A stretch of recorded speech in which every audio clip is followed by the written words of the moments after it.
We're going to continue on the conversation on how to get more listings. And the last couple of days, just to recap, we talked about prospecting expired listings. We went into a deep dive on that on Friday. And then yesterday, we talked prospecting expired listings for sell by owners, circle prospecting, and working your database. Today, I want to talk to you about questions that you can ask in order to get the appointment and in order to help people make a new decision based on new information. Let's start there. So remember that people will never change their mind. Do you want to list your house? No. Do you want to list your house? No. Do you want to list your house? No. Do you want to list your house? No. Okay. I mean, that's like your kids coming to you and asking you, hey, can we go out for ice cream? No. Please, no. Please, no. People will never change their mind, but they will make a new decision based on new information. So what are questions that we can ask in order to help people make a new decision based on new information? Let's talk about one of the objections that you're getting right now. It's very, very common. It's the holiday objection. And you're hearing, I'm going to wait until after the holidays to put my home on the market. Now, first of all, when responding to an objection, always start by validating. In other words, I understand, that makes sense. Great script, please write it down. I understand, that makes sense. However, if I could ask you a question, if you're thinking of waiting until after the holidays, is it possible that there's a lot of other people out there that are thinking the same thing? Wait for them to respond, because remember, you're playing chess. All you're doing right now is you're moving one of your chess pieces in order to set up the next move, which sets up the next move, which ultimately ends in checkmate. Okay. Now, is it possible that there's other people are thinking the same thing? Well, of course, yes. And if that's true, is there going to be more homes for sale after the holiday or fewer homes for sale? More than likely more. Yeah, I agree. And is it going to be easier to sell your home when there's more competition after the holidays or when there's less competition like there is today? Now, there's only one answer to that, guys. This is checkmate. The only answer to that question is, well, when there's less competition. Yeah, I agree with that as well. Now, we're going to move to pain.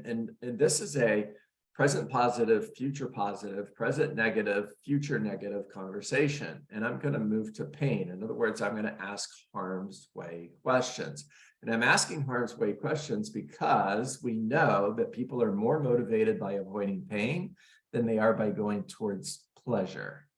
So another question that I would ask is, if the value of real estate goes down between now and January, between now and February or March, I mean, if you put your home on the market in February and it takes 90 days to sell, then we're looking at a contract in May. And if the value of your home is less in May than it is today, how are you going to feel about that? What if the value went down so much that you could no longer afford to sell your home? And you're still here 6 months from now, a year from now, 2 years from now. How do you feel about that? Just out of curiosity, if your home did sell, where are you moving to? Now, if they say Tampa, for example, what's in Tampa? Now, if they respond with family, this is just a side note, but I want you to remember, never respond to family as an answer with that's awesome, because what if it's not awesome? What if they're moving to Tampa to be with their family in order to take care of a sick parent? Not awesome. So just simply ask, so what's in Tampa? Well, my family's there. Okay, got it. And 6 months from now, if you can no longer afford to sell your home, which means you can't move back to Tampa, you can't be with your family, you're still in the home you're in now, a year from now, 2 years from now, 3 years from now. How would you feel about that? How would your family feel about that? Okay, Moore's harm's way questions. If interest rates go up between now and February, March, April, is your home less affordable or is it more affordable? If it's less affordable, is it going to be easier to sell your home when it's less affordable or when it's more affordable like it is right now? If you hear that I'm not going to sell my home unless I get my price. Okay, cool. I understand. That makes sense. And tell me, what does that look like? Well, I need $500,000 for my home. The key word in that conversation was need. All right. And one of the best things you can do as a real estate agent is put the seller in the buyer's shoes, put the buyer in the seller's shoes, and put both of them in the appraiser's shoes. Got it. You need $500,000 for your home. So just out of curiosity, if you were buying a home and you knew the value of the home was less than 500, pick a number. Would you pay $500,000 because the seller needed the money? If I was selling you shares in a stock and the value of that stock today is $100 a share, and I asked and I wanted $120 a share because I need the money, are you paying $100 a share? Of course you're not. If you went to Publix, if you went to the shopping market, you were buying food and everything went up by 20%, you're checking out and you're asking, and this is not a good conversation for now because that's actually a real fact, but take that out of the conversation. And the manager said, well, we raised the prices because we need the money. Are you paying more money because the store needs the money? Now, if a seller says, well, I need that price because I just made a lot of updates to my house and I need to recover those updates. Here's your question. Get ready.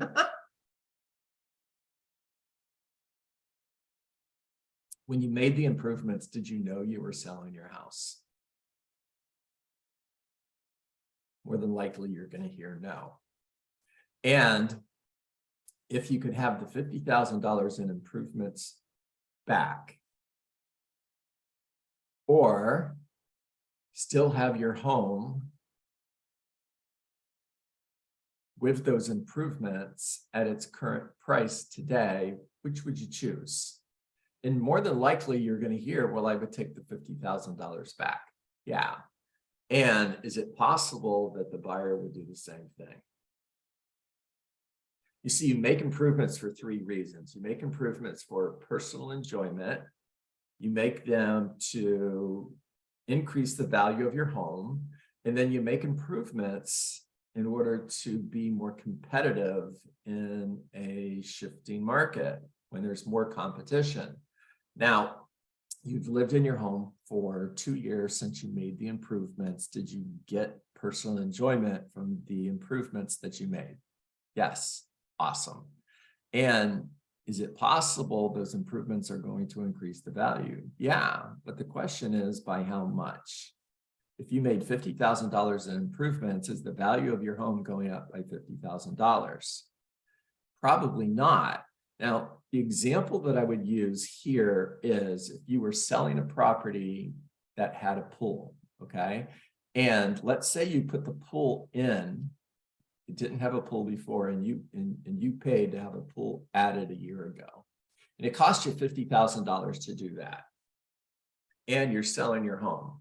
How much is an appraiser going to give you for the value of that pool? Maximum $20,000. You spent $50,000, you got $20,000 added to the value of your home. Which means if you spent $50,000 2 years ago, you've got to enjoy that pool for 2 years. And the cost of that enjoyment was $30,000. Now let's go back in time. It's 2 years ago. If you knew you were going to be selling your home in 2 years and you knew that it's going to cost you $50,000, you're going to get an extra $20,000 for your home in 2 years. Would you spend $50,000 to improve and add a pool? Probably not. In other words, when you made that improvement, you didn't know you were going to sell. Okay, let's talk about fishing with your bait out of the water. A seller says to you, well, I can't sell my home unless I get X amount of money from my home. Fair enough. Let's say that is $400,000. Now, what typically happens when we put a home on the market is the number of people who are looking at your home in the first 30 days peaks. In other words, we start at a low position and the number of people who are looking at it is going up until we hit 30 days, and then it plateaus and it starts to fall after that.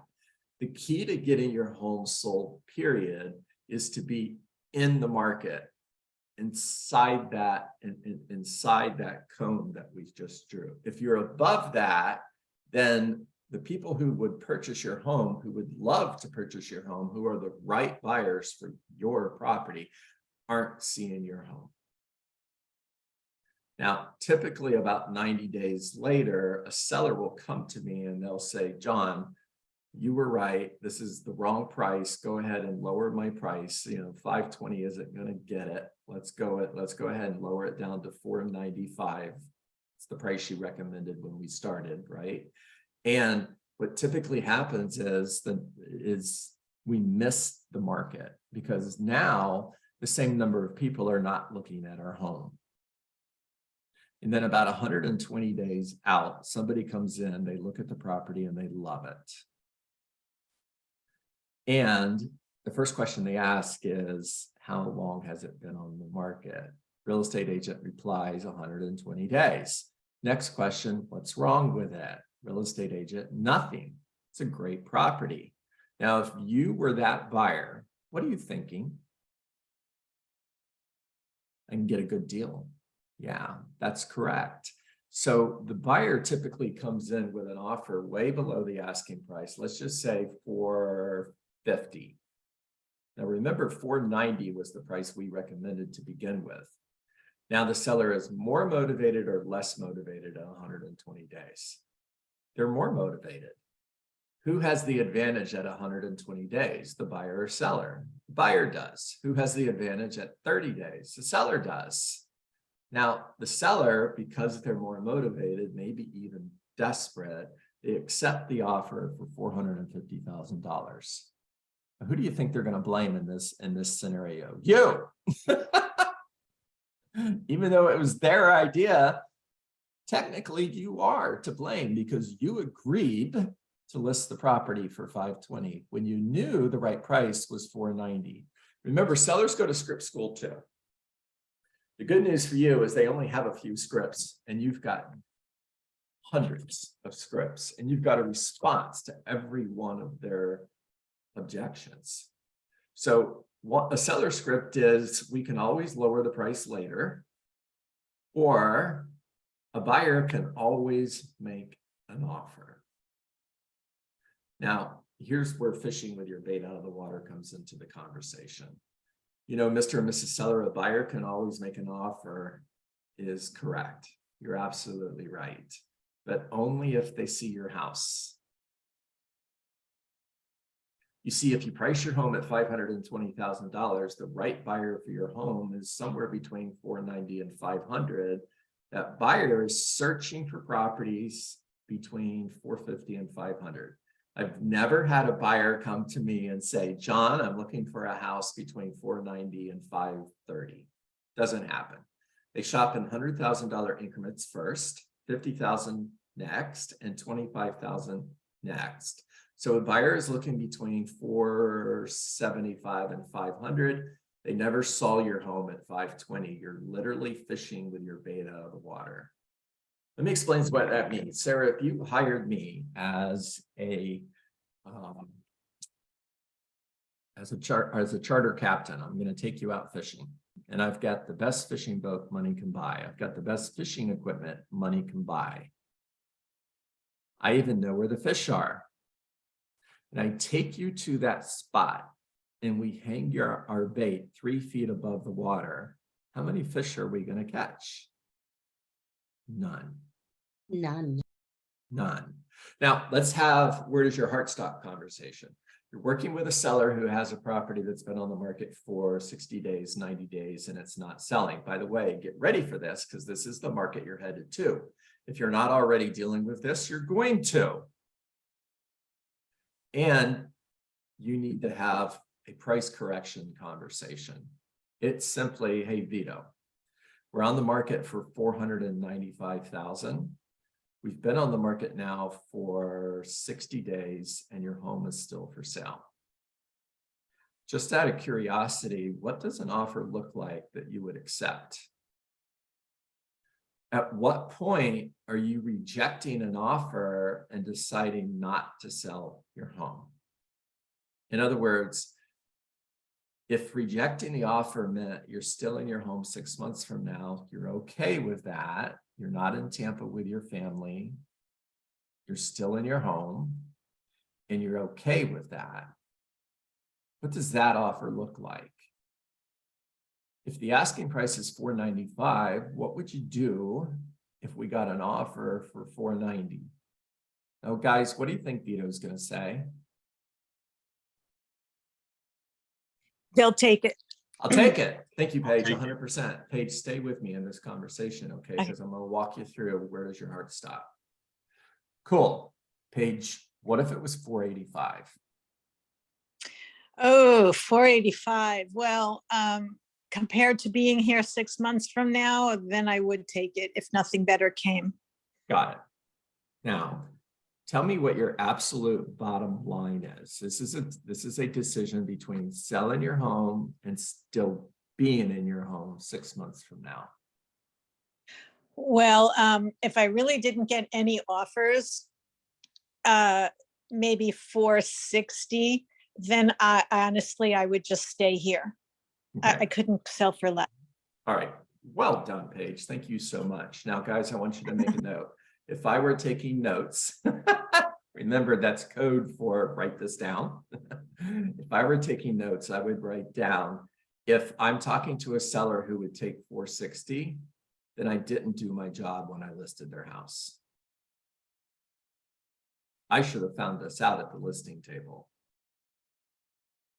Because that is a huge difference between where we're at and what she is willing to sell her home for. Remember that the goal of a comparative market analysis is not to determine the market value. We get an appraisal if that's all we're interested in. The goal of a comparative market I can't talk this morning. The goal of a comparative market analysis, there we go, I got all three words, is to determine the right strategy in order to get Paige's home sold within the next 30 days. It's always within the next 30 days because every 30 days, there's going to be 3 properties sold out of 18 that are available between $475 and $500. And in order to sell Paige's home, we've got to beat the competition. And those 18 properties that are on the market, that's the competition. And if 3 homes are selling every 30 days, we've got to be one of those 3 homes. So it's always within the next 30 days. That doesn't mean that you're being greedy. It doesn't mean that you're thinking of yourself. It means that you're being a great real estate agent. It means that you're a local economist of choice. It means that you are a strategic pricing professional. And if $460 is the price Paige would sell her home for, then we should have never listed it for $495. Now, let's just say this is the real conversation, and Paige just told me she would take $460 versus being in her home for another 90 days. Remember, we're at $490. All right.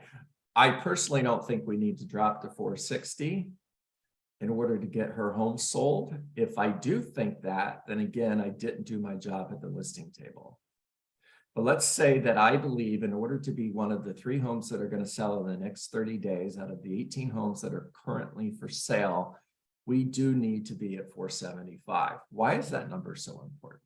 Because it puts us in a price range between $450 and $475, which means anybody looking between $450 and $475 is going to see our home. We went from fishing with our bait out of the water to fishing with our bait in the water.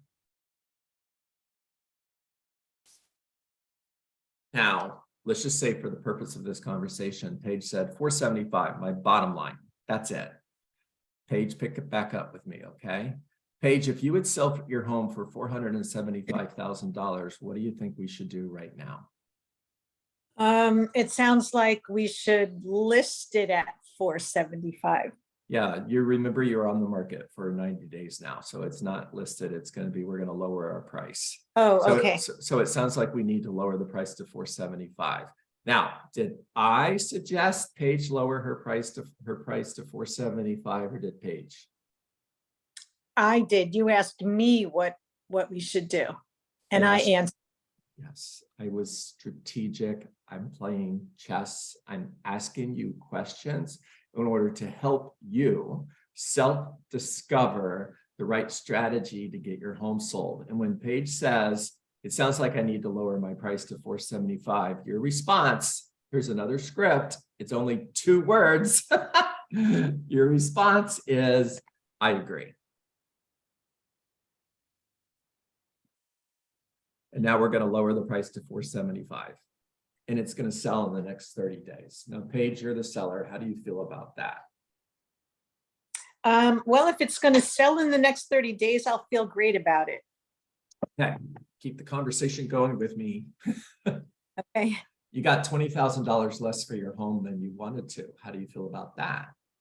Not great, honestly. Yeah. Okay, it's a year from now. How painful is that $20,000 difference now? Oh, a year from now, it probably wouldn't matter so much.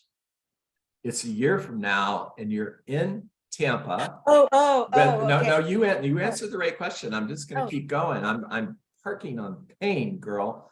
Okay. It's a year from now, and you got $20,000 less for your home, and you're in Tampa with your family versus still being in your home. Now, how do you feel about that $20,000 loss? Oh my gosh, it's more of a win than a loss at that point. Yeah, it's a year from now, you're in Tampa. I'm just going to keep hammering this, okay, until she says stop. It's a year from now. By the way, I'm in future positive. I haven't moved to future negative yet. I'm going to in a moment. I'm still in future positive. It's a year from now. You sold your home for $20,000 less than you wanted to. You're with your family in Tampa, and the value of your home has dropped to $450,000 that you no longer own. You sold it for $475. And you look it up, and the value today is $450. Now, how do you feel about it? Wow, I feel like we need to change the price to $475 yesterday. Immediately. And get it done. Yeah, let's get this done. Okay, now it's a year from now, and you haven't made a difference. You dug your heels in. You said 490 or I'm not selling. And your home hasn't sold. You're still in it. And the value's dropped to 450, and you're not with your family. Matter of fact, you can no longer afford to go. That would be horrible. So what should we do, Paige? We need to change the price to $475 and get this done. Agree. All right. Well done, Paige. You did a really good job on that. How did that feel, by the way? It's great because it doesn't feel like you're pressuring me to lower the price, and when I want a higher price, you're actually helping me understand that in order to reach my goal, this is what I have to do, because the risk of not doing it is too great. I agree. Yeah. And was I selling and telling, or was I asking questions? You were asking questions. Yeah, correct. And